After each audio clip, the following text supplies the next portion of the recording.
시청해주셔서 감사합니다. 최신 영상을 시청하시려면 채널에 좋아요를 누르고 구독해주세요. 물결표. 소설 속 세계로 이동하기 전까지만 해도 엔가인 티딩2는 그저 평범한 마사지 직원이었다. 점심시간이 되면 늘 휴대폰을 켜서 독서 앱으로 한 작품을 따라 읽곤 했다. 나이는 더 이상 어리지 않았지만 아이돌과 그들을 둘러싼 이야기들에 대한 팬심은 여전히 그녀의 가슴 속에서 뜨겁게 타오르고 있었다. 그날 밤, 트위는 침대에 누워 정신 에너지는 바닥난 상태에서도 눈은 여전히 휴대폰 화면에 붙어 있었다. 그러던 중 읽고 있던 앱에서 갑자기 알림이 하나 떴다. 팔로워가 수천 명이나 되는 한 작가가 트위에게 장문의 메시지를 보낸 것이다. 처음에 그녀는 그저 자동으로 보내지는 홍보 문구 정도로만 여겼다. 트위는 바로 삭제할 생각이었는데 그 사람이 링크 하나를 더 보냈다. 솔직히 말해 사기일지도 모른다고 의심하면서도 그만 손이 미끄러져 링크를 눌러버렸다. 그 순간 휴대폰 화면이 새까맣게 변했다. 트위는 황급히 앱을 끄려고 했지만 버튼이 전부 먹통이 되어버렸다. 그러다 이유도 모른 채 눈부신 새하얀 빛이 번쩍이며 터져 나왔다. 트위는 반사적으로 눈을 꼭 감았다가 조심스레 다시 떴다. 눈을 떴을 때 그녀는 낯선 공간 한가운데에 얼어붙은 채 서 있었다. 트위는 몇 번이고 눈을 깜빡였다.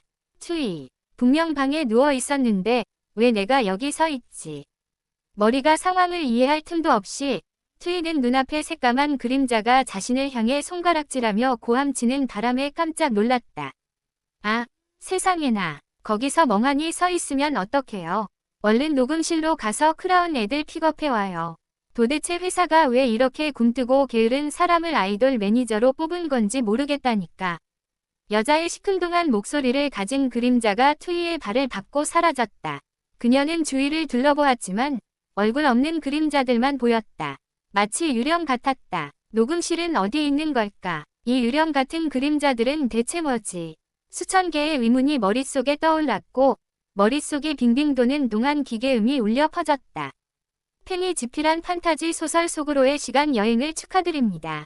1일 미션을 수행하면 보상을 획득할 수 있습니다. 첫 번째 미션, 스케줄표를 찾아 크라운 위 일정을 확인한 뒤 그들을 몰래 관찰하고 그들로부터 아무 물건이나 한 가지를 훔치십시오. 보상 1. 시스템의 응원 메시지 한 통. 보상 2. 콘서트 관람 티켓 한 장. 보상 3. 교회의 대저택 한 채. 보상 4. 겨울철 방한용 코트 한 벌. 알림을 다 들은 트위는 저절로 미간을 찌푸렸다. 저택은 그렇다 쳐도 나머지 3개는 왠지 쓸모가 없는 것처럼 느껴졌다. 그보다 더 중요한 건 첫 미션부터 도둑질이라니 이 시스템은 그녀를 처음부터 시간 여행 도둑증으로 취급하는 것 같았다. 당연히 사용자가 거부할 거라는 걸 알면서도 말이다. 시스템은 어느새 눈앞의 모습을 드러내더니 다리를 꼬고 앉은 자세로 그녀를 내려다봤다. 시스템, 머릿속에 궁금한 게 수만 가지는 되시겠죠. 그럼 제가 이해하기 쉽게 정리해 드릴게요.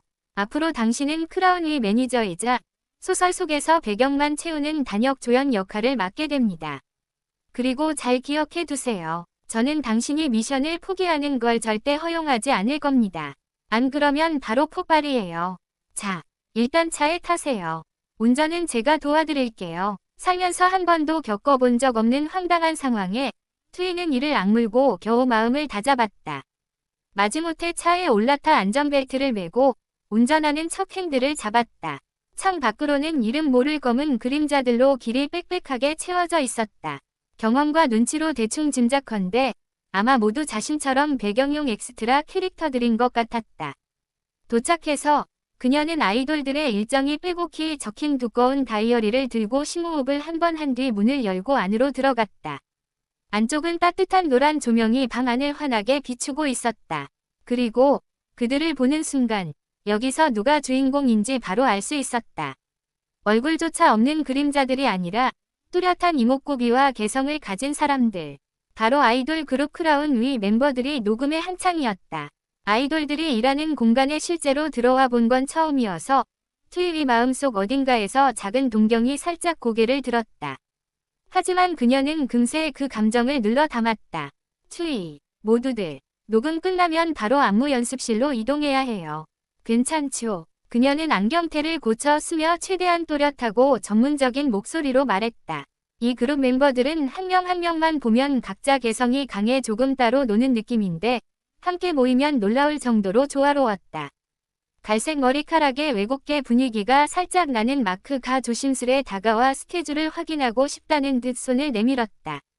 그녀는 곧장 다이어리를 건넸다. 시스템, 잘생기고, 키 크고, 턱선도 날렵하고 비율도 좋네요. 트위가 잠시 멍하니 바라보자 시스템이 툭 튀어나와 평을 덧붙였다. 지나치게 수다스러운 태도에 그녀는 조금 짜증이 났다. 마크는 다이어리를 훑어본 뒤 고개를 끄덕이고 다시 돌려주었다. 그의 목소리는 낮고 부드러웠다. 마크, 누나, 조금만 기다려주세요. 금방 끝낼게요. 트위는 고개를 끄덕이고 근처의 소파에 앉았다. 기다리는 동안 그녀는 억지로라도 작품의 줄거리를 떠올려 보려 했지만 정작 인물 이름 말고는 기억나는 게 없었다. 작가의 필력이 너무 미숙해서 내용이 머릿속에 잘 남지 않았던 것이다. 그녀는 한숨을 내쉬었다. 몇 시간이 지나 크라운은 차를 타고 안무 연습실로 이동했다. 이동하는 내내 멤버들은 시끌벅적하게 떠들어댔고 그중 2명은 트위에게 말을 붙이려 했다. 하지만 그녀는 대꾸조차 하지 않고 대놓고 혀를 차며 성가신 기색을 숨기지 않았다. 연습실에 도착해서도 그녀는 로비에만 앉아 조용히 휴대폰만 만지작거렸다. 쾅! 갑자기 길 건너 편의 식당 쪽에서 폭발음이 들려왔다. 사람들은 비명을 지르며 사방으로 달아났다. 자욱한 연기가 피어오르는 가운데 정체불명의 괴상한 형체가 기어 나오기 시작했다. 그 모습을 제대로 확인한 순간 트위는 손에서 휴대폰을 떨어뜨렸다. 트위, 괴물.